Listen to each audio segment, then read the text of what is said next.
Red রোডে প্রজাতন্ত্র দিবসের কুচকাওয়াজের মহড়া চলাকালীন বেপরোয়া গাড়ির ধাক্কা ফিরল 10 বছর আগে দুর্ঘটনার স্মৃতি। মহড়া চলাকালীন বিলাসবহুল একটি গাড়িকে দ্রুত গতিতে এগোতে দেখেন পুলিশ কর্মীরা। ঠিক কি ঘটেছে, কিভাবে দুর্ঘটনা, জানবো সরাসরি পার্থ প্রতিম ঘোষ আমাদের সঙ্গে রয়েছে এই মুহূর্তে। পার্থ,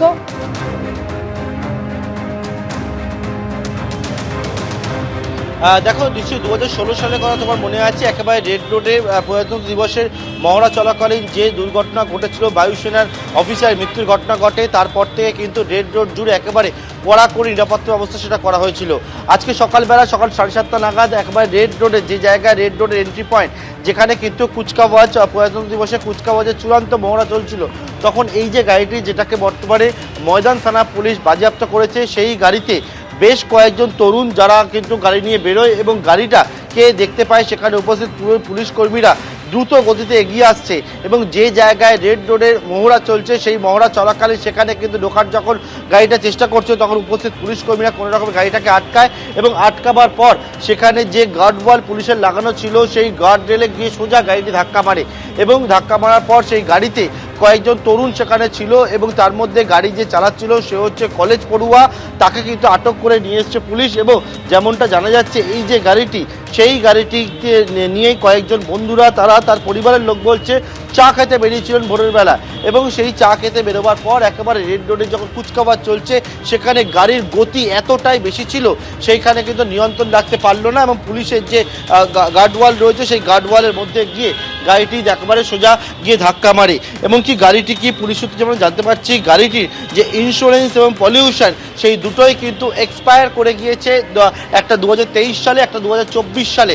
তারপর থেকে কিন্তু এই গাড়িটিকে বর্তমানে একেবারে বাজেয়াপ্ত করেছে উপস্থিত পুলিশ কর্মীরা। তারা এই গাড়িটিকে সমস্ত বিষয় পরীক্ষা করে দেখছে এবং যে গাড়ি চালাচ্ছিল সেই কলেজ পড়ুয়া তাকে আটক করেছে। আটক করে একদমই পার্থপ্রতিম, আরো বিস্তারিত এই ঘটনা সম্পর্কে তোমার কাছে জানবো, তুমি আমাদের সঙ্গে থাকো। দুটি ছবি আপনাদের সামনে রেখেছি। রেড রোডে মহড়া চলাকালীন বেপরোয়া গাড়ির ধাক্কা মেরেছে। আপনাদের জানিয়ে রাখি, বিলাসবহুল এই গাড়িটি দ্রুত গতিতে এগোতে দেখেন পুলিশ কর্মীরা। গাড়িটিকে পুলিশ আটকানোর চেষ্টা করলে নিয়ন্ত্রণ হারিয়ে গার্ড রেলে তা ধাক্কা মারে।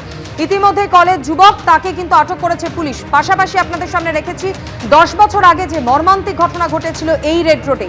2016 13ই জানুয়ারি ফোর্ট উইলিয়ামের সামনে প্রজাতন্ত্র দিবসের কুচকাওয়াজের মহড়া চলাকালীন এই দুর্ঘটনা ঘটে। বেপরোয়া অডি গাড়ির ধাক্কায় মৃত্যু হয়েছিল বায়ুসেনা জওয়ান অভিমন্যু গৌড়ের।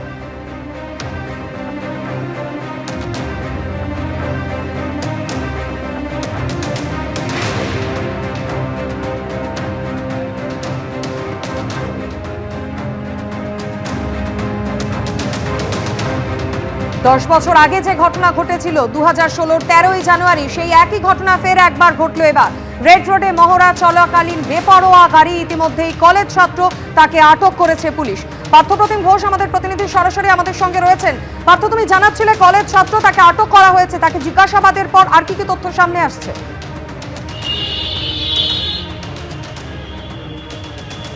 দেখো, তাকে আটক করেছে পুলিশ এবং আটক করে তাকে জিজ্ঞাসাবাদ করছে যে রেড রোডের মতো যে জায়গায়, সেখানে আগে থেকে অনেকগুলো জায়গাতেই দেখা যাচ্ছে যেখানে গাড়ি মুভমেন্টের ক্ষেত্রে কিন্তু অনেকটাই রেস্ট্রিকশন রয়েছে এবং যে জায়গায় গাড়ি মুভমেন্টের ক্ষেত্রে রেস্ট্রিকশন রয়েছে সেই জায়গায় এইরকম বেপরোয়া গতিতে গাড়ি চালাচ্ছিল কেন, এবং সেক্ষেত্রে কিন্তু একেবারে গাড়ির যে ইন্স্যুরেন্স এবং পলিউশন, যেটা দেখা যাচ্ছে যে একটা 2023 সালের জুলাই মাসে এক্সপায়ার করেছে, অপরটা হচ্ছে 2024 সালের জুলাই মাসে এক্সপায়ার করেছে, অর্থাৎ বর্তমানে 2026 সাল। সেই জায়গায় ইন্স্যুরেন্স এবং পলিউশন এক্সপায়ার করা একটা গাড়ি, সেই গাড়ি কিন্তু এই বিলাসবহুল গাড়ি, সেই গাড়ি একেবারে কলকাতা দাপিয়ে বেড়াচ্ছিল এবং এক্ষেত্রে একেবারে রেড রোডের মতো যে জায়গা, যেখানে হচ্ছে আজকে প্রজাতন্ত্র দিবসের আগে যে চূড়ান্ত মহড়া চলছিল কুচকাওয়াজে, সেই জায়গায় গাড়িটার গতি এতটাই বেশি ছিল, গাড়িটা ঢুকে যাওয়ার চেষ্টা পর্যন্ত করে এবং যখন সেই পথে যেতে থাকে নিয়ন্ত্রণ রাখতে না পেরে সামনে উপস্থিত যে পুলিশ কর্মীরা সেখানে ছিলেন এবং দেখতে পান যে কোনো রকমে হাত দিয়ে পুলিশ কর্মীরা, পুলিশে জানতে পারছে গাড়িটাকে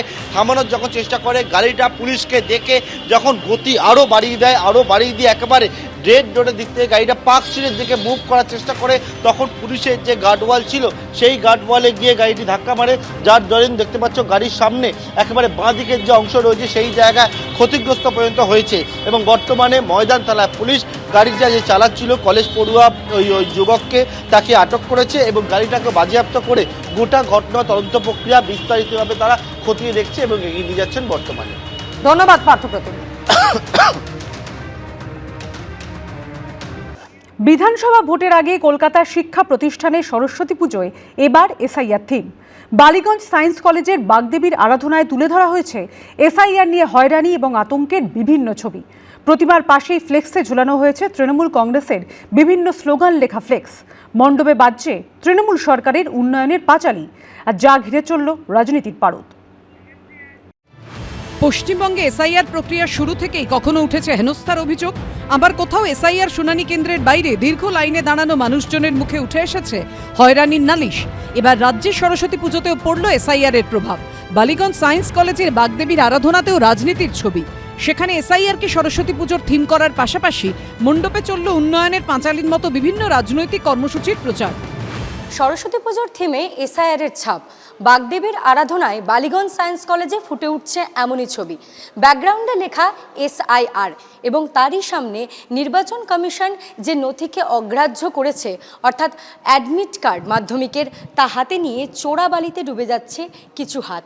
একদিকে বাগদেবীর আরাধনা, আরেকদিকে এসআইআর নিয়ে বাংলার জনগণ যেভাবে কবলে পড়েছে, নানান দিকে কিছু মানুষ সুইসাইড করেছে, কিছু মানুষ আতঙ্কিত হয়েছে। যারা আতঙ্কে থেকে দিনের পর দিন লাইনে দাঁড়িয়েছে তারা উপকৃত হচ্ছে না, দিনের পর দিন তারা আতঙ্কিত হয়ে চলেছে এসআইআরের জন্য। সেই কারণেই আমি এসআইআর থিমটা তুলে ধরেছি।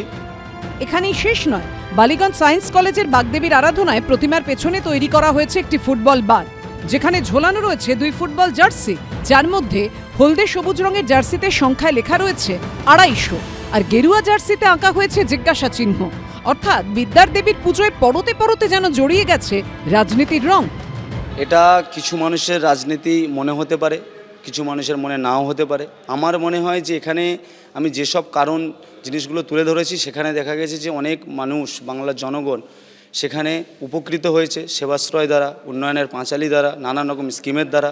এবং এসআইআর নিয়ে যেভাবে আতঙ্কিত হয়ে কিছু মানুষ সুইসাইড করেছে, কিছু মানুষ আতঙ্কিত হয়েছে, সেই জিনিসটাকে আমরা তুলে ধরেছি। তবে কি ছাত্রছাত্রীদের আবেগের সঙ্গে জড়িয়ে যাওয়া সরস্বতী পুজোর মাধ্যমেই সুকৌশলে ঢুকিয়ে দেওয়া হচ্ছে রাজনীতি? বিধানসভা ভোটের মুখে এটাই কি নতুন কৌশল? যে কোনো জায়গাতেই আপনি দেখবেন স্টুডেন্টস মুভমেন্ট একটা বড় ব্যাপার, এবং এটা যে স্টুডেন্টসদের মধ্যে ঢুকেছে, আমি তার জন্য স্টুডেন্টসদের ধন্যবাদ এবং কৃতজ্ঞতা জানাবো যে তারা মানুষকে ওয়াকিবহল করছেন, এবং এর বিরুদ্ধে যে বাংলার ছাত্র সমাজ, বাংলার যুব সমাজ সোচ্চার হয়েছে, এটার জন্য তাদের ধন্যবাদ প্রাপ্য। পশ্চিমবঙ্গে সব সম্ভব, একটু মানুষকে অপেক্ষা করতে হবে, 3 মাস পরে ঠিক হয়ে যাবে। সব মিলিয়ে সরস্বতী পুজো ঘিরেও রাজনীতির পারদ। ঐশী মুখোপাধ্যায়, অনির্বাণ বিশ্বাস ও আশাবুল হোসেনের রিপোর্ট, এবিপি আনন্দ। এবিপি আনন্দ, এগিয়ে থাকে, এগিয়ে রাখে।